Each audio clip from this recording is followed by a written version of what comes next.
5월의 밤 공기가 압구정동 골목 사이로 스며들었다. 네온사인들이 만들어내는 형광빛 사이로 고급 한정식 주점 장교구락부의 목재 간판이 은은하게 빛났다. 이곳은 한때 군 간부들이 즐겨 찾던 곳이었지만 지금은 대기업 임원들과 정치인들의 은밀한 만남의 장소로 변해 있었다. 자, 다들 잔을 채우시죠. 장도윤의 목소리가 가장 큰 룸 안을 가득 메웠다. 34살의 그는 유력 정치인의 아들이라는 배경을 무기 삼아 건설회사 기획팀 과장 자리를 차지하고 있었다. 명품 정장에 쌓인 그의 몸짓 하나하나엔 오만함이 배어 있었다. 오늘은 특별한 날이니까 말이에요. 장도윤이 위스키 잔을 높이 들어올리며 방 안을 둘러봤다. 우리 막내 김대리가 드디어 결혼을 한다는 거 아닙니까? 박수 소리가 방 안을 채웠다. 김대리는 29살의 순박한 청년으로 얼굴이 사과처럼 빨갛게 달아올라 있었다.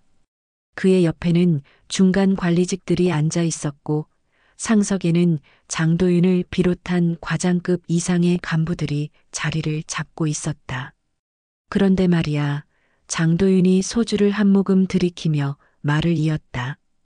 김대리, 장모님이 어떤 분이신지 궁금하네. 요새는 장모가 중요하다고 하지 않나? 김대리가 어색한 미소를 지으며 대답했다. 아, 그냥 평범한 분이세요. 시골에서 올라오셔서. 시골? 장도윤의 눈썹이 치켜 올라갔다. 어디 시골? 전라도. 군산 쪽이요. 순간 방 안의 공기가 미묘하게 변했다. 장도윤의 입꼬리가 비틀린 웃음을 만들어냈다. 그는 주변을 둘러보며 다른 간부들과 눈빛을 주고받았다. 전라도 군산이라. 장도윤이 혀를 찼다. 그쪽 아주머니들 있잖아. 억센 게 좀 그렇지 않나? 김대리 고생 많이 하겠어. 웃음소리가 터져나왔다. 하지만 그 웃음에는 악의가 섞여 있었다. 김대리의 얼굴이 더욱 붉어졌지만 이번엔 부끄러움이 아닌 분노 때문이었다. 그리고 말이야, 장도윤이 목소리를 더 크게 높였다.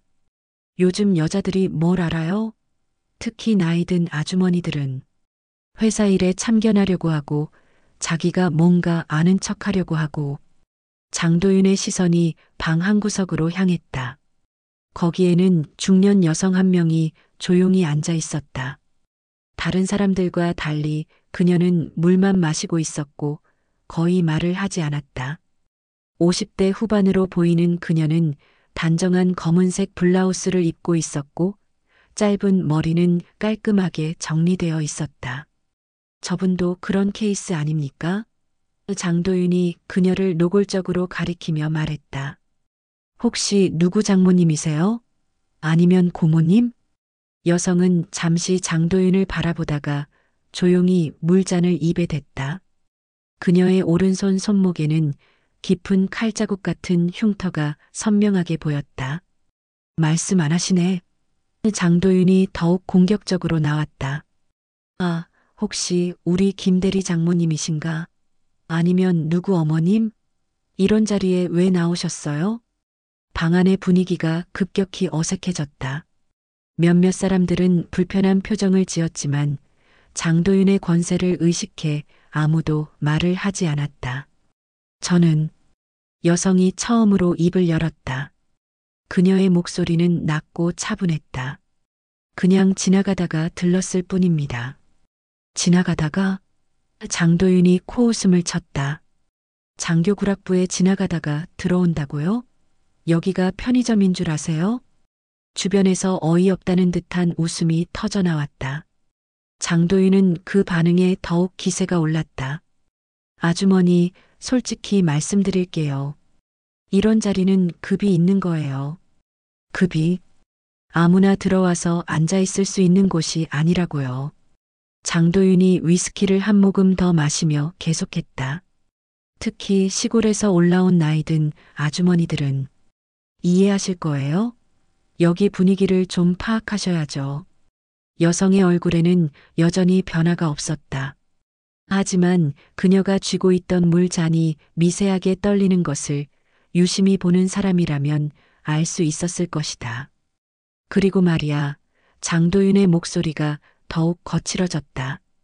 요즘 여자들, 특히 나이 먹은 여자들이 자꾸 남자 일에 끼어들려고 해요. 회사 일도 모르면서 아는 척하고 경험도 없으면서 조언하려고 하고 이런 게 정말 보기 싫어요. 김 대리가 견디다 못해 입을 열었다. 과장님 그만. 야, 김 대리. 장도윤이 날카롭게 소리쳤다. 지금 누구 편 들어? 내 장모 될 사람이 그런 타입 아니야?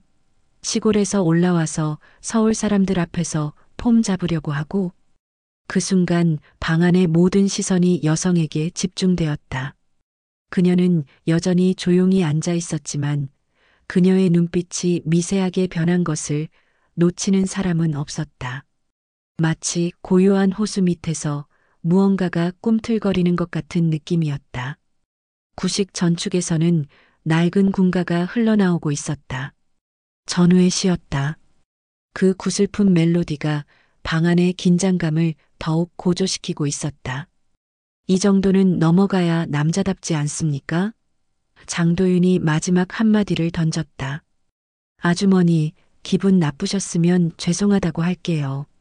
하지만 현실은 현실이거든요. 여기는 당신 같은 분들이 올 곳이 아니에요. 여성이 천천히 일어났다.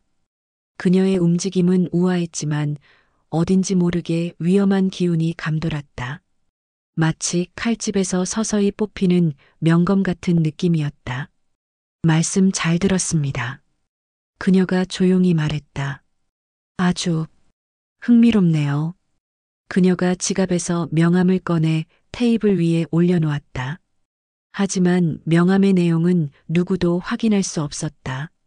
장도윤이 술에 취해 대충 흘끗 보기만 했을 뿐이었다. 그럼 이만 실례하겠습니다. 여성이 작은 목례를 했다. 오늘 정말 좋은 경험이었어요. 그녀가 문을 향해 걸어가는 동안 방 안은 이상한 정적에 휩싸였다. 장도윤은 승리한 듯한 표정을 지었지만 다른 사람들의 얼굴에는 미묘한 불안감이 어려 있었다. 문이 닫히고 나서야 김 대리가 입을 열었다. 과장님, 왜 그러셨어요? 뭐가 어때서? 장도윤이 어깨를 으쓱했다. 현실을 말해준 거지. 세상에는 급이라는 게 있어. 특히 우리 같은 회사에서는. 하지만 테이블 위에 놓인 명함을 본 한 선배 과장의 얼굴이 갑자기 하얗게 질렸다. 도윤아. 그가 떨리는 목소리로 말했다. 이거 봐봐. 장도윤이 명함을 집어들었다. 술에 취한 눈으로 글씨를 읽어보려 했지만 잘 보이지 않았다. 뭔데? 그냥 어디 회사 직원 아냐? 이거. 선배 과장이 명함을 다시 자세히 들여다봤다. 한지연. 대표이사. 장도윤이 코웃음을 쳤다. 무슨 작은 회사 사장이겠지. 그런 거 많잖아. 아니야.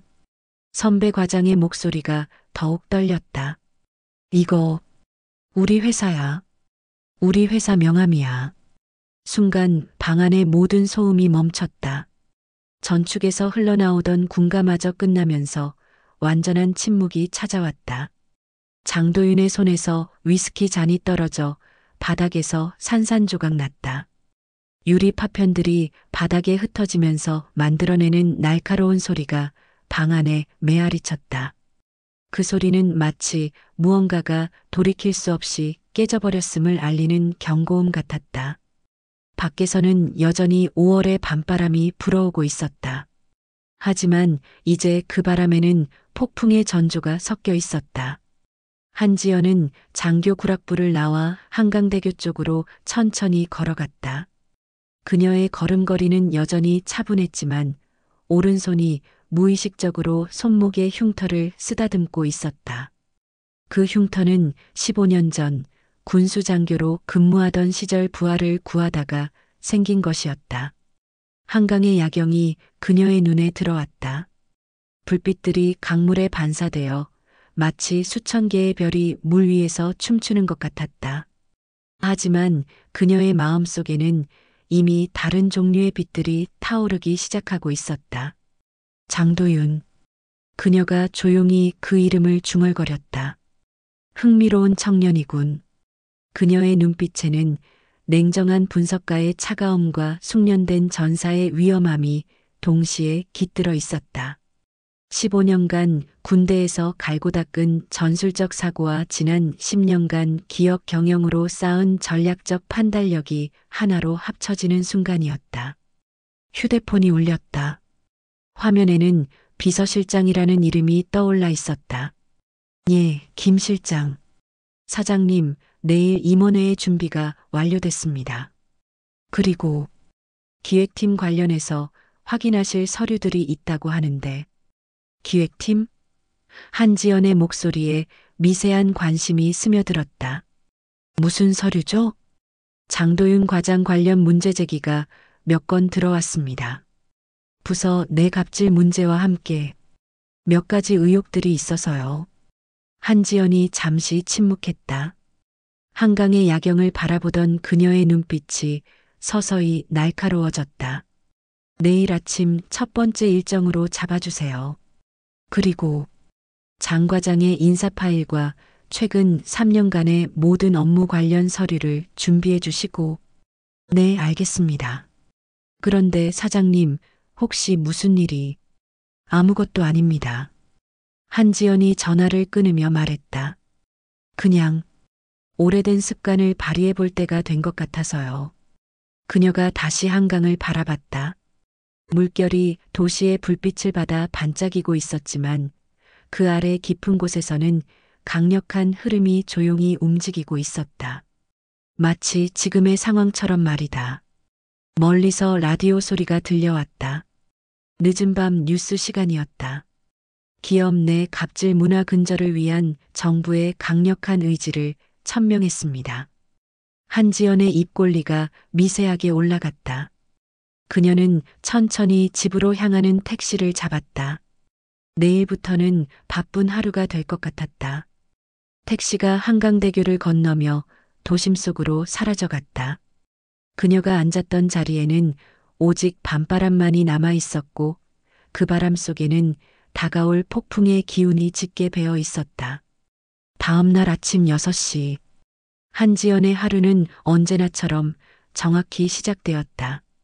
군대에서 체득한 규칙적인 생활 패턴은 10년이 넘는 기업 생활에서도 한 번도 흐트러진 적이 없었다. 샤워를 마치고 거울 앞에 선 그녀는 오른손 손목의 흉터를 유심히 바라봤다. 2등 중사 박민수. 그녀가 작은 목소리로 중얼거렸다. 15년 전 그날이 선명하게 떠올랐다. 군수창에서 일어난 크레인 사고. 무너져 내리는 강철 비말에 깔린 부하를 구하려다 입은 상처. 그때의 아픔보다는 그 순간의 선택이 더 중요했다. 계급과 나이를 떠나 사람을 구하는 것, 그것이 진짜 리더의 모습이라고 믿었기 때문이었다. 거실로 나온 한지연은 라디오를 켰다. KBS 일라디오에서는 이른 아침 뉴스가 흘러나오고 있었다. 중견 건설업체들의 납품 비리 의혹이 연일 제기되고 있는 가운데 국정감사에서는 더욱 강력한 조사가 필요하다는 목소리가 높아지고 있습니다. 한지연의 손이 잠시 멈췄다. 커피잔을 든 손에 미세한 긴장이 스며들었다. 그녀는 항상 아침 뉴스를 들으며 업계 동향을 파악하는 습관이 있었는데 최근 들어 건설업계 관련 이슈들이 부쩍 늘어나고 있었다. 휴대폰이 울렸다. 김 실장이었다. 사장님, 죄송합니다. 너무 이른 시간에. 괜찮습니다. 말씀하세요. 어제 말씀드린 기획팀 장도윤 과장건입니다. 밤새 자료를 정리해 봤는데 좀 심각한 문제들이 있는 것 같습니다. 한지연이 라디오 볼륨을 낮추며 집중했다. 어떤 문제들이죠? 우선 부서 내 직장 내 괴롭힘 신고가 지난 6개월간 5건이나 들어왔습니다. 모두 장 과장과 관련된 건들이고요. 그리고 최근 몇 차례 입찰 과정에서 의심스러운 정황들이 발견됐습니다. 구체적으로요? 입찰 정보가 사전에 유출됐을 가능성이 높습니다. 그리고 그 중심에 장 과장이 있어요. 특히 지난달 강남 재개발 프로젝트 입찰에서 한지연의 눈빛이 차가워졌다. 군대에서 갈고 닦은 예리한 분석력이 가동되기 시작했다. 증거는 있나요? 아직 확실한 건 없습니다. 하지만 정황상, 그리고 장 과장의 아버지가 국회의원이라는 점을 감안하면 이 문제를 어떻게 처리할지 지금 당장 임원회의실로 오세요. 모든 자료를 가지고. 전화를 끄는 한지연은 잠시 창밖을 바라봤다. 여의도 고층 빌딩들 사이로 한강이 보였다. 어젯밤 그 강가에서 느꼈던 감정들이 다시 밀려왔다. 하지만 이번에는 개인적인 분노가 아닌 조직의 리더로서의 차가운 판단이 필요한 때였다. 1시간 후 한지연은 회사 최고층에 위치한 대표이사실에 도착했다. 40층 전면을 가득 채운 유리창 너머로 서울 시내가 한눈에 내려다 보였다. 이른 아침이라 아직 출근 시간이 아니었지만 그녀는 언제나 가장 먼저 사무실에 도착하는 사람이었다. 김 실장이 두꺼운 파일을 들고 들어왔다. 50대 초반의 그는 한지연이 이 회사를 인수한 후 줄곧 함께 일해온 신뢰할 만한 동료였다. 사장님, 자료 정리가 끝났습니다. 한지연이 파일을 받아들며 빠르게 훑어봤다. 그녀의 눈은 마치 스캐너처럼 중요한 정보들을 순식간에 파악해냈다. 이건 역시 군대에서 익힌 습관이었다. 수많은 보고서와 작전 계획서들을 신속하고 정확하게 분석하는 능력. 장도윤, 34살 기획팀 과장. 그녀가 인사 파일을 보며 중얼거렸다. 아버지 장성국 국회의원, 어머니 전업주부, 서울대 경영학과 졸업, 입사 6년 차. 화려한 스펙이죠. 김 실장이 말했다. 하지만 실제 업무 능력은? 이 평가서를 보니 그렇네요. 한지연이 성과평가 자료를 들어 올렸다. 상급자 평가는 높은데 동료 평가와 하급자 평가는 현저히 낮네요. 네, 그리고 이건 더 심각합니다. 김 실장이 다른 서류를 꺼냈다. 지난 3년간 그가 담당한 프로젝트들의 입찰 결과를 분석해 봤는데 한지연이 데이터를 자세히 살펴봤다. 숫자들이 그녀에게 이야기를 들려주기 시작했다. 패턴이 보였다. 장도윤이 관여한 입찰들에서는 특정 업체가 너무나 자주 승리하고 있었고 그 승률이 통계적으로 설명하기 어려울 정도로 높았다. 이상하군요. 한지연이 손가락으로 숫자들을 따라가며 말했다. 이 업체 대한건설은 규모나 기술력으로 보면 중위권인데 장 과장이 담당한 입찰에서는 80% 이상 성공하고 있어요. 그것뿐만 아닙니다. 김 실장이 목소리를 낮췄다.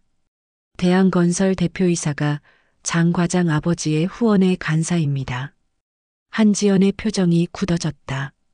군대에서 부정부패를 척결하는 일에 참여했던 경험이 있는 그녀에게는 익숙한 패턴이었다.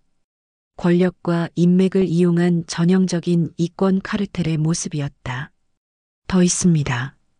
김 실장이 또 다른 서류를 내밀었다. 장 과장의 개인 계좌 입출금 내역인데 물론 합법적으로 구한 건 아니지만 어떻게 구했죠? 인사팀에 아는 사람이 있어서 복리후생 관련 업무로 은행 정보를 확인할 기회가 있었습니다. 한지연이 통장 사본을 보며 눈썹을 찌푸렸다. 장도윤의 월급에 비해 너무나 큰 금액들이 불규칙적으로 입금되고 있었다. 그리고 그 입금 날짜들은 대한건설이 입찰에 성공한 날짜와 묘하게 일치하고 있었다. 이건 증거라고 봐도 되겠네요. 하지만 문제는 장 과장의 배경입니다. 김 실장의 목소리에 걱정이 섞였다. 아버지가 국회의원이고 당에서도 상당한 영향력을 가지고 있습니다. 자칫 잘못 건드렸다가는. 한지연이 자리에서 일어나 창가로 걸어갔다. 아침 햇살이 한강을 비추며 황금빛으로 물들이고 있었다. 그녀는 어젯밤 그 강가에서 느꼈던 감정들을 다시 한번 되새겼다. 분노, 모욕감, 그리고 복수심. 김 실장. 네, 사장님.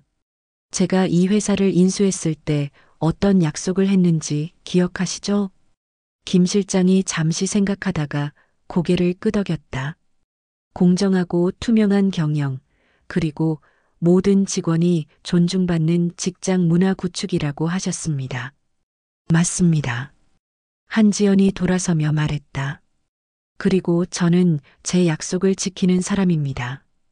그녀의 눈빛에 결의가 서렸다. 김 실장은 순간 소름이 돋는 것을 느꼈다. 한지연의 눈에서 평소에는 볼 수 없었던 날카로운 빛이 번뜩이고 있었던 것이다. 마치 오랫동안 잠들어 있던 전사가 깨어나는 것 같은 느낌이었다. 장도윤이라. 한지연이 그 이름을 천천히 말했다. 흥미로운 청년이군요. 문득 어젯밤 장교 구락부에서의 일이 떠올랐다. 장도윤의 오만한 웃음소리, 그가 내뱉은 모욕적인 말들, 그리고 다른 사람들의 비겁한 침묵. 개인적인 모욕과 조직적인 부정부패가 한 사람 안에서 만나는 지점이었다. 사장님 혹시 김 실장이 조심스럽게 물었다. 장 과장과 개인적으로 아시는 사이신가요? 한지연이 미소를 지었다. 하지만 그 미소는 따뜻하지 않았다. 어제 처음 만났어요. 아주 인상적인 만남이었죠. 그녀가 책상으로 돌아와 의자에 앉았다. 그리고는 서랍에서 낡은 수첩을 꺼냈다. 그 수첩은 군대 시절부터 사용해온 것으로 중요한 일들을 기록할 때 쓰는 개인적인 도구였다. 김 실장, 오늘부터 장도윤 과장에 대한 모든 정보를 수집해 주세요. 업무 관련된 것뿐만 아니라 개인적인 것까지 포함해서요. 어떤 수준까지요? 군대식으로 말하면. 한지연이 펜을 들며 말했다. 표적 분석 수준입니다. 김 실장의 등에 식은땀이 흘렀다. 한지연이 군대 출신이라는 것은 알고 있었지만 이렇게 냉정하고 전략적인 모습을 보는 것은 처음이었다. 그리고 한 가지 더. 한지연이 수첩에 뭔가를 적으며 말했다.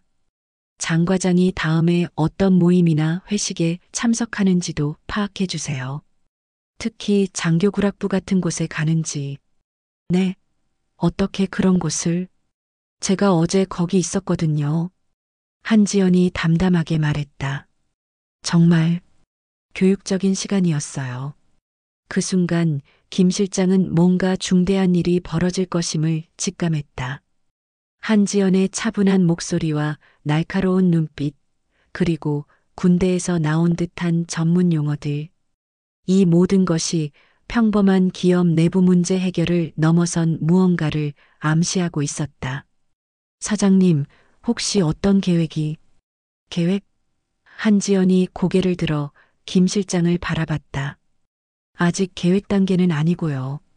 지금은 정찰 단계라고 보시면 됩니다. 라디오에서는 여전히 뉴스가 흘러나오고 있었다.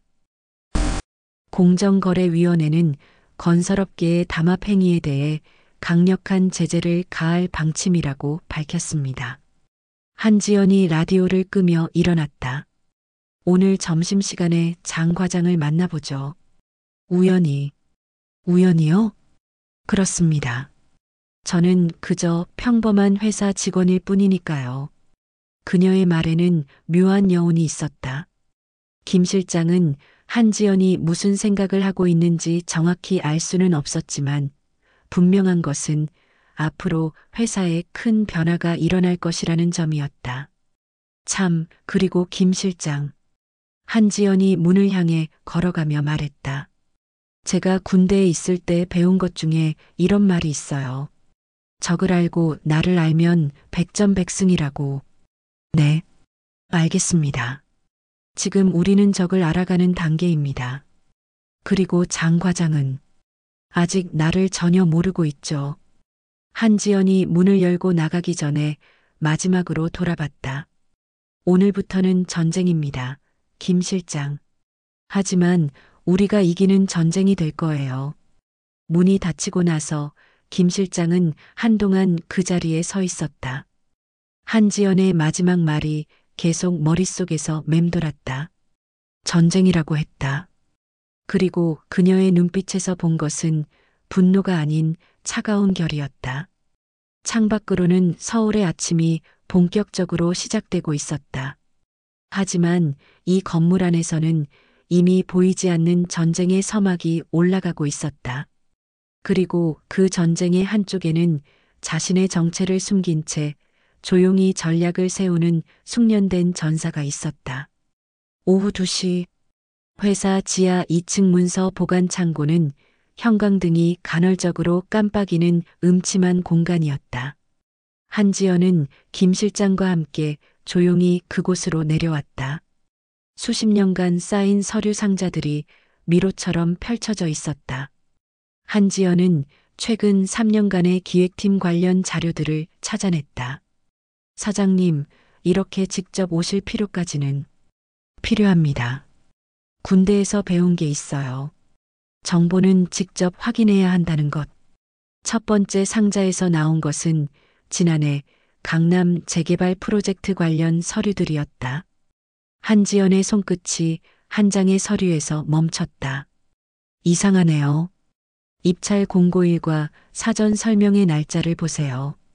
공고가 월요일에 났는데 사전 설명회는 그 전주 금요일에 열렸다.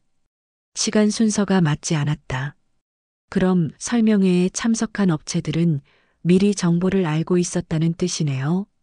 한지연은 휴대폰으로 해당 서류들을 촬영했다. 두 번째 상자에서는 더욱 충격적인 내용이 나왔다. 장도윤이 작성한 내부 보고서에는 입찰 참여 업체들의 예상 가격이 상세히 적혀 있었다. 그때 갑자기 위층에서 발걸음 소리가 들려왔다. 두 사람은 동시에 몸을 낮췄다.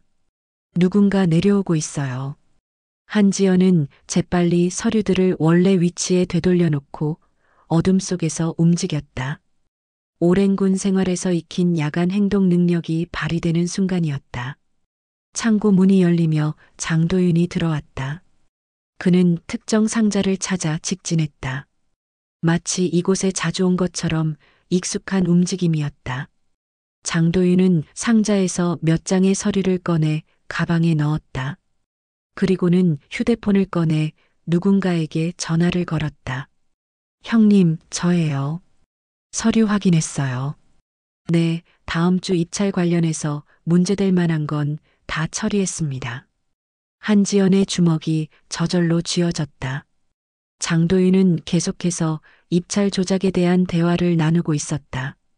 네, 대한건설 김 사장님께는 이미 말씀드렸고요. 이번에도 문제없이 딸 수 있을 겁니다. 전화가 끝나고 장도윤이 창고를 나가자 한지연과 김 실장은 한동안 움직이지 못했다. 사장님, 이건 녹음했어야 했는데. 괜찮아요. 녹음했거든요. 한지연이 휴대폰을 꺼내며 말했다. 장 과장이 전화를 시작할 때부터요. 한지연의 휴대폰 화면에는 6분짜리 음성 파일이 저장되어 있었다. 이제 진짜 증거가 생겼네요. 하지만 한지연의 표정은 여전히 경계를 늦추지 않고 있었다. 장도윤이 가져간 서류를 확인해 보니 내부 감사 보고서가 사라져 있었다. 누군가 장도윤의 비리를 신고했었지만 조사 과정에서 흐지부지 된 것 같았다. 창고에서 나올 때 한지연의 휴대폰에 문자가 왔다. 발신자는 알 수 없음이었다.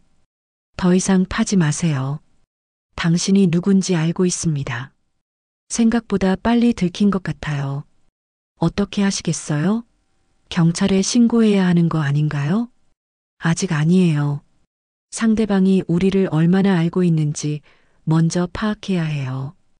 김 실장, 오늘 저녁에 장교구락부에 가봐야겠어요. 너무 위험하지 않을까요? 위험하긴 하죠. 하지만 적이 먼저 움직였다는 건 우리가 정확한 지점을 건드렸다는 뜻이에요. 그날 저녁 9시, 한지연은 평범한 회사원처럼 보이도록 수수한 정장을 입고 장교구락부에 도착했다. 가방 안에는 소형 녹음기가 들어 있었다. 구석자리에 앉아 있을 때 익숙한 목소리가 들려왔다. 형님들, 오늘은 특별한 소식이 있어요. 장도윤이 몇 명의 중년 남성들과 함께 들어왔다. 대한건설 김 사장과 정치인 같은 분위기의 남성이었다. 어제 여기서 수상한 여자가 있었잖아요. 알아봤는데 정말 웃기는 일이 벌어졌어요. 한지연의 심장 박동이 빨라졌다. 그 여자가 우리 회사 사람이에요. 그런데 대표이사래요. 뭐, 대표이사? 네. 한지연이라는 여자인데 완전 웃기지 않아요? 대한건설 김 사장의 얼굴이 굳어졌다. 그럼 어제 내가 한 말들을 다 들었겠죠. 하지만 상관없어요. 이미 조치를 취했어요. 오늘 오후에 경고 메시지도 보냈고 앞으로 더 적극적으로 대응할 예정이에요. 한지연은 조용히 가방 안에 녹음기를 작동시켰다. 적극적이라는 게 뭔 뜻이야? 필요하면 더 강한 방법도 써야죠. 아버지 힘으로는 어떤 일이든 해결할 수 있어요. 밖으로 나온 한지연은 한강 쪽으로 걸어갔다. 오늘 밤의 수확은 예상보다 컸다. 장도윤의 위협, 정치적 배경, 그리고 조직적인 대응까지 모든 것이 녹음되었다. 휴대폰이 울렸다. 또 다른 위협 문자였다. 마지막 경고입니다. 더 이상 참견하지 마세요. 한지연이 문자를 읽고 나서 미소를 지었다. 이제는 사냥감이 누구인지 확실해진 포식자의 미소였다. 다음 날 오전 10시, 한지연이 대표이사실에 도착했을 때 이상한 기운이 감돌고 있었다. 김 실장이 급하게 들어왔다. 그의 얼굴은 창백했다. 사장님, 큰일 났습니다. 어젯밤에 회사 보안 시스템이 해킹당했습니다. 지하 창고 CCTV 영상이 누군가에게 넘어간 것 같아요. 바로 그들이 창고에서 증거를 수집했던 시간이었다. 그뿐만 아닙니다.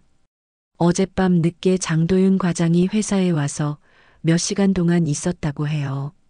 무얼 하고 있었는지 알아봤나요? 기획팀 사무실과 감사팀 사무실을 돌아다녔다고 해요. 그리고 사장님 사무실 앞에서도 한참 서 있었다고 합니다. 한지연의 등에 차가운 기운이 스며들었다. 김 실장, 지금 당장 중요한 증거들을 모두 안전한 곳으로 옮겨야 해요. 그녀가 서랍에서 작은 USB를 꺼냈다. 어제 녹음한 내용들을 모두 여기에 백업해 두세요. 그때 갑자기 사무실 문이 벌컥 열렸다. 장도윤이 2명의 남성과 함께 들어왔다. 한 명은 정장을 입은 중년 남성이었고 다른 한 명은 경찰복을 입고 있었다. 안녕하세요, 한지연 대표님. 장도윤이 비웃는 듯한 표정으로 말했다. 정장을 입은 남성이 앞으로 나섰다. 검찰청 공정거래조사부 김 검사입니다. 회사 기밀 유출과 개인정보 침해, 그리고 불법 도청 혐의로 고발장이 접수됐습니다. 한지연은 상황을 파악했다. 장도윤이 선수를 친 것이었다. 구체적으로 어떤 혐의인가요? 어제 무단으로 회사 기밀 서류에 접근했고 장 과장의 사생활을 불법 도청했다는 혐의입니다. 알겠습니다. 협조하겠습니다. 하지만 그녀의 손은 이미 책상 아래에서 조용히 움직이고 있었다. USB를 김 실장에게 몰래 건네주는 것이었다. 압수수색이 시작됐다. 장도윤은 만족스러운 표정으로 그 모습을 지켜보고 있었다. 참, 한지연 대표님. 어제 장교구락부에서 참 재미있는 시간이었어요. 한지연이 장도윤을 똑바로 쳐다봤다. 네, 정말 흥미로웠어요. 특히 입찰 조작에 대한 이야기들이. 장도윤의 표정이 순간 굳어졌다. 증거라도 있어서 하는 소리예요? 한지연이 미소를 지었다. 글쎄요. 있을 수도 있고 없을 수도 있고. 그 순간 김 검사의 표정이 변했다. 잠깐만요. 혹시 고발 내용 외에 다른 문제가 있는 건 아니죠? 김 검사님, 혹시 시간이 되시면 제가 준비한 자료도 보시겠어요? 무슨 자료인데요? 입찰 과정에서의 이상, 거래들, 그리고 정치적 로비와 관련된. 한지연이 말을 끝내기도 전에 장도윤이 벌떡 일어났다. 그만해요. 이 여자가 지금 무슨 헛소리를. 장 과장님, 차분히 하시죠. 혹시 감추고 계신 게 있나요? 분위기가 급변했다.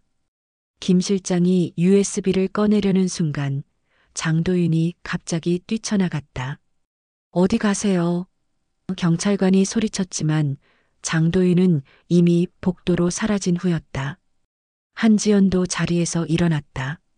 저도 함께 가겠습니다. 위험할 수 있습니다.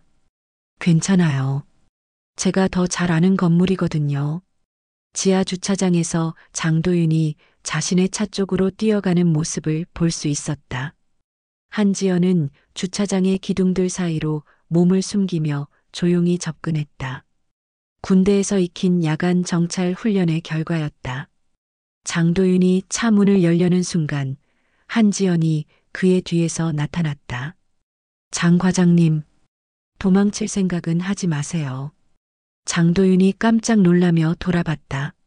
어떻게? 이미 모든 증거가 확보됐거든요. 무슨 증거요? 당신이 불법으로 수집한 건들 말이에요? 한지연이 휴대폰을 꺼내며 말했다. 어젯밤 장교구락부에서의 대화 모두 녹음되어 있어요. 장도윤의 얼굴이 하얗게 질렸다. 그건 불법 녹음이에요. 언론에 제보하면 그만이죠. 정치인의 아들, 건설업체 유착, 입찰 조작. 감히. 장도윤이 주먹을 쥐고 한지연에게 달려들었다. 하지만 한지연은 이미 준비되어 있었다. 그녀는 장도윤의 공격을 쉽게 피하고 역으로 그의 팔을 비틀어 제압했다. 아! 장도윤이 바닥에 넘어지며 신음했다. 조용히 하세요. 더 다치기 싫으면. 그 순간 김 검사와 경찰관들이 달려왔다. 이게 어떻게. 군대에서 배웠거든요. 한지연이 장도윤을 일으켜 세우며 말했다. 김 실장이 USB를 꺼내며 말했다. 모든 증거가 여기 있습니다. 김 검사가 USB를 받아들며 장도윤을 보았다. 이제 누가 진짜 범죄자인지 알겠네요. 사흘 후 오전 10시. 한지연이 설계한 완벽한 무대가 준비되었다. 회사 최고층 대회의실은 평소보다 훨씬 많은 사람들로 가득했다. 임원진, 주요 부서장들, 그리고 특별히 초청된 언론사 기자들까지. 한지연은 회의실 앞쪽에 서서 참석자들을 확인했다. 맨 뒤쪽에는 장성국 국회의원과 대한건설 김 사장이 앉아 있었다. 여러분, 오늘 이 자리에 모여주셔서 감사합니다. 오늘은 우리 회사의 미래를 위해 매우 중요한 발표가 있을 예정입니다. 장성국 의원이 불편한 표정으로 일어났다. 한 대표님, 제 아들 문제로 이런 자리까지 만드실 필요가 있었나요?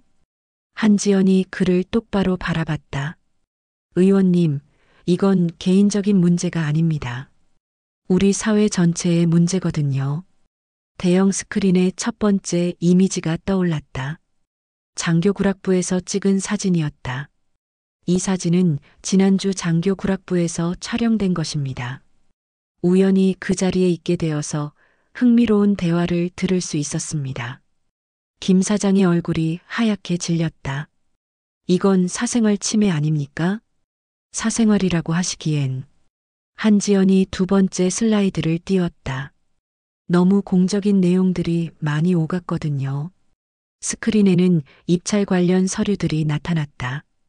장도윤이 작성한 내부 보고서, 대한건설의 입찰 성공률 그래프, 그리고 의심스러운 금전거래 내역들이었다. 지난 3년간 우리 회사가 발주한 23건의 입찰 중에서 대한건설이 18건을 수주했습니다. 성공률이 78%예요. 참석자들 사이에서 웅성거리는 소리가 들려왔다. 장성국 의원이 벌떡 일어났다. 이런 식으로 제 아들을 매장하려는 겁니까? 음해라고 하시기엔. 한지연이 세 번째 슬라이드를 띄웠다. 증거가 너무 명확합니다. 이번에는 장도윤의 통장 사본이 나타났다.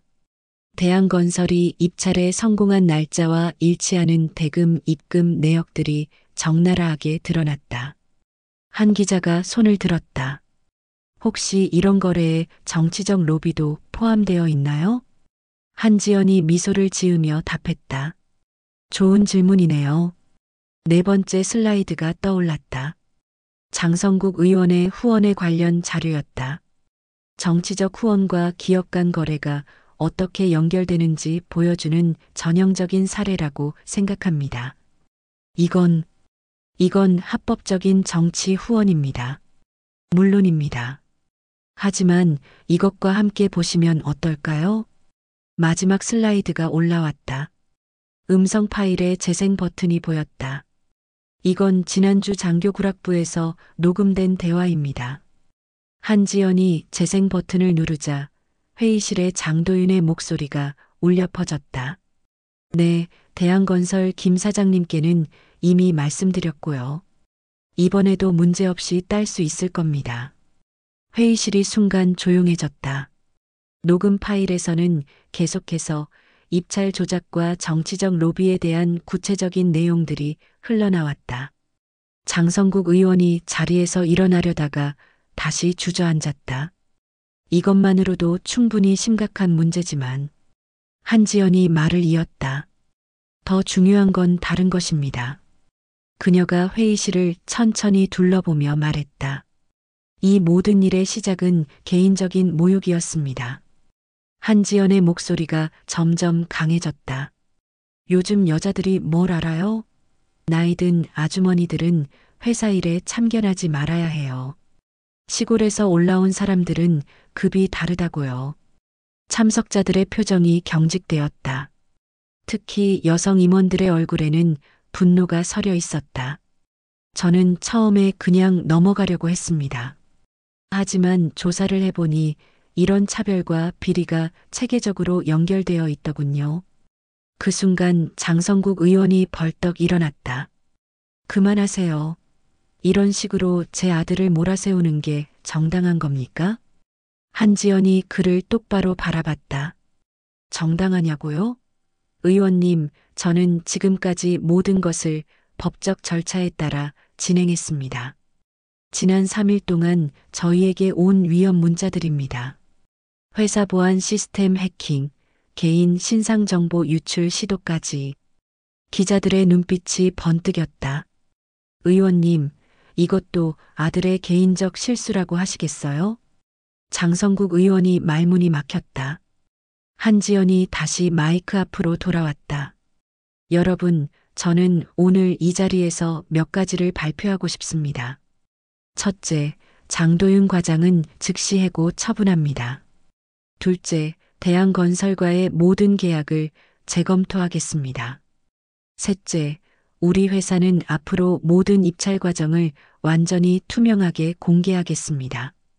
박수 소리가 터져 나왔다. 특히 여성 직원들의 박수가 가장 열렬했다. 그리고 마지막으로 한지연이 장성국 의원을 바라보며 말했다. 의원님께 한 말씀 드리고 싶습니다. 의원님은 저를 시골에서 올라온 나이든 아주머니라고 생각하실지도 모르겠습니다. 하지만 저는 15년간 이 나라를 지키기 위해 군복을 입었던 사람입니다. 한지연의 목소리가 회의실 전체에 울려 퍼졌다. 그리고 지난 10년간 이 회사를 일궈내기 위해 모든 것을 바친 사람이기도 합니다. 저는 권력이나 배경으로 사람을 차별하지 않습니다. 하지만 정의를 위해서라면 어떤 권력과도 맞설 각오가 되어 있습니다. 장성국 의원이 고개를 숙였다. 완전한 패배였다. 오늘 이 자리에 계신 모든 분들께 약속드립니다. 우리 회사는 앞으로 성별, 나이, 출신 지역에 관계없이 모든 직원이 존중받는 곳이 될 것입니다. 회의실은 기립박수로 가득 찼다. 한지연이 회의를 마치고 나오는 길에 장성국 의원이 다가왔다. 죄송합니다. 제가 제 아들을 제대로 교육하지 못했습니다. 한지연이 그를 바라봤다. 의원님, 사과할 상대는 저가 아니에요. 그동안 상처받은 모든 사람들에게 사과하셔야 해요. 그리고 장성국 의원이 주머니에서 국회의원 배지를 꺼냈다. 저는 내일 의원직을 사퇴하겠습니다. 그럴 필요까지는 아니에요. 이런 일이 일어난 것도 결국 제 책임이니까요. 3개월 후 초가을의 서늘한 바람이 여의도를 스쳐 지나가고 있었다. 한지연은 대표이사실 창가에 서서 한강을 바라보고 있었다. 책상 위에는 각종 신문들이 놓여 있었다.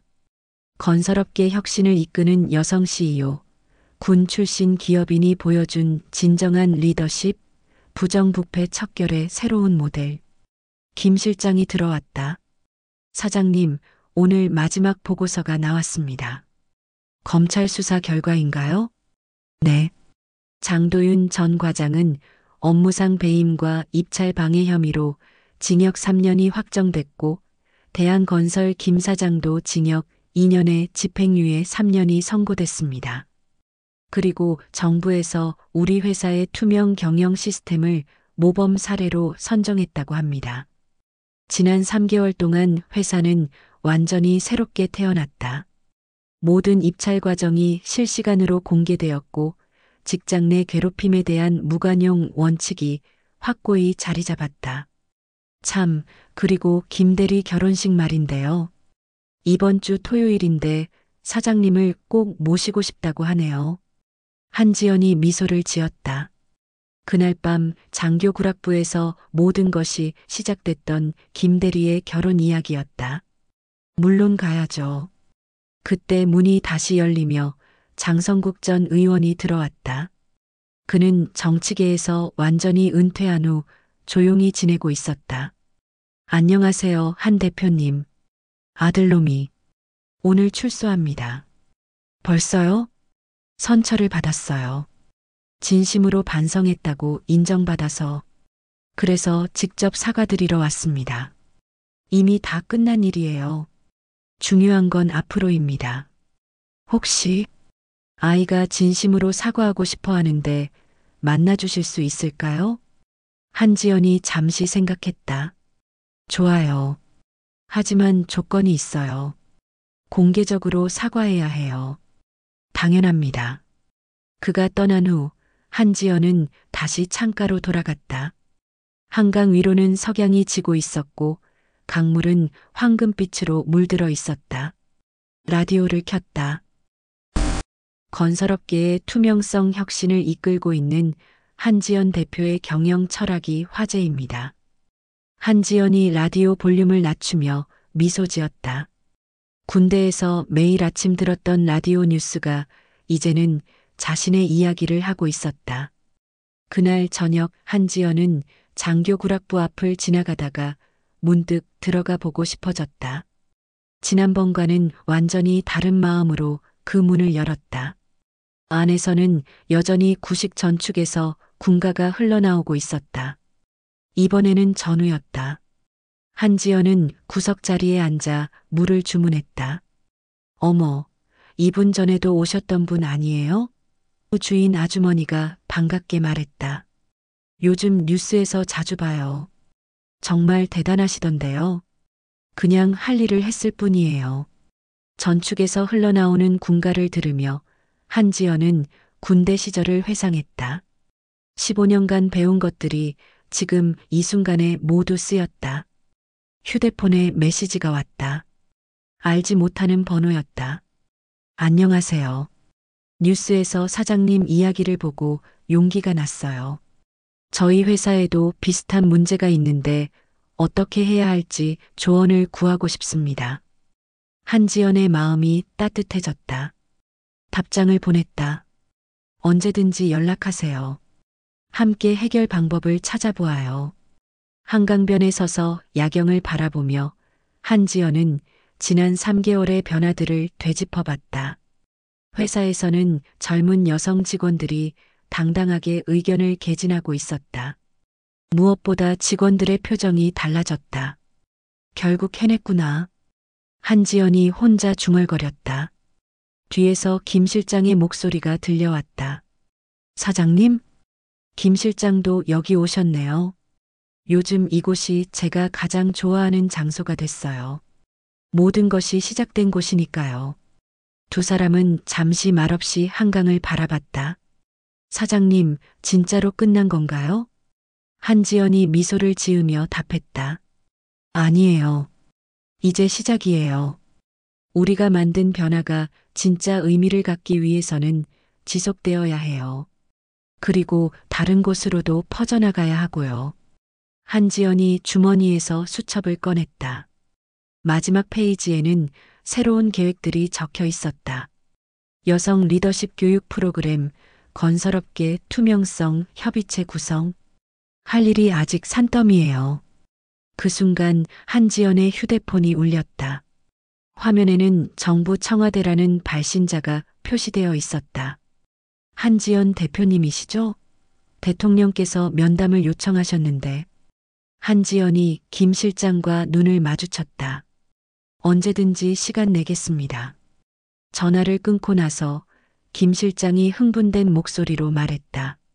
사장님, 대통령이 직접 아마 우리가 만든 변화를 더 큰 규모로 확산시키고 싶어 하시는 것 같아요. 한지연이 다시 한강을 바라봤다. 달빛이 강물에 비쳐 은빛길을 만들어내고 있었다. 김 실장, 기억하세요. 모든 것은 그날 밤 장교구락부에서 시작됐어요. 그 모욕적인 말들 덕분에 우리가 여기까지 올 수 있었어요. 때로는 가장 어두운 순간이 가장 밝은 변화의 시작점이 되기도 하는 법이에요. 이틀 후 토요일, 김대리의 결혼식장은 축제 분위기였다. 한지연이 도착했을 때 신부 어머니가 급하게 달려와 그녀의 손을 잡았다. 정말 오셨네요. 사장님 덕분에 우리 딸이 정말 행복해해요. 결혼식이 진행되는 동안 한지연은 맨 뒤에 앉아 조용히 지켜봤다. 김대리와 신부의 행복한 표정을 보며 그날 밤의 일들이 결국 이런 아름다운 결과로 이어졌다는 것에 깊은 만족감을 느꼈다. 식이 끝나고 김대리가 한지연에게 다가왔다. 사장님, 정말 감사합니다. 당신이 용기를 낸 덕분이에요. 앞으로도 그 용기를 잃지 마세요. 결혼식장을 나서면서 한지연은 휴대폰을 확인했다. 수십 개의 축하 메시지가 와 있었다. 그 중에 한 통의 메시지가 특별히 눈에 띄었다. 발신자는 장도윤이었다. 사장님, 저 장도윤입니다. 오늘 출소했습니다. 정말 죄송했습니다. 언젠가 직접 사과드릴 기회를 주세요. 한지연이 잠시 생각하다가 답장을 보냈다. 기회는 스스로 만드는 거예요. 진심으로 변하고 싶다면 행동으로 보여주세요. 그날 저녁 한지연은 집에서 라디오를 들으며 저녁을 준비하고 있었다. 오늘은 최근 화제가 된 여성 리더들의 이야기를 들어보겠습니다. 첫 번째 순서는 건설업계의 혁신을 이끌고 있는 한지연 대표의 이야기인데요. 한지연이 미소를 지으며 라디오 볼륨을 높였다. 김 실장이 전화했다. 사장님, 내일부터 새로운 프로젝트를 시작해요. 어떤 프로젝트요? 전국의 중소기업들을 대상으로 하는 공정 경영 컨설팅이요. 우리가 배운 것들을 다른 회사들에도 전해주는 거예요. 정말 좋은 아이디어네요. 그리고 군대에서 배운 리더십을 기업 경영에 적용하는 교육 프로그램도 만들어 보려고 해요. 그날 밤 한지연은 오랜만에 일찍 잠자리에 들었다. 침대에 누워 천장을 바라보며 지난 몇 개월의 일들을 차분히 정리했다. 분노에서 시작된 일이 정의로 끝났다. 개인적인 모욕이 사회적 변화로 승화되었다. 그리고 무엇보다 많은 사람들이 용기를 얻었다. 잠들기 전에 마지막으로 휴대폰을 확인했다. 또 다른 메시지가 와 있었다. 한지연 대표님, 저는 고등학생입니다. 뉴스에서 사장님 이야기를 보고 정말 감동받았어요. 저도 나중에 사장님 같은 사람이 되고 싶어요. 한지연이 따뜻한 미소를 지으며 답장을 적었다. 먼저 자신을 믿으세요. 그리고 정의롭고 용기 있는 사람이 되려고 노력하세요. 나머지는 시간이 해결해 줄 거예요. 응원합니다. 답장을 보내고 나서 한지연은 만족스러운 표정으로 눈을 감았다. 내일 또 어떤 일들이 기다리고 있을지 모르지만 그녀에게는 두려움이 없었다. 15년간의 군 복무와 10년간의 기업 경영이 만들어낸 진정한 리더? 이제 한지연은 자신이 누구인지 정확히 알고 있었다. 창밖으로는 한강이 달빛을 받으며 조용히 흐르고 있었다. 그 강물처럼 한지연의 영향력도 조용하지만 꾸준히 그리고 강력하게 퍼져나갈 것이었다. 새벽이 오고 있었다. 그리고 한지연이 만들어갈 새로운 세상도 함께 밝아오고 있었다.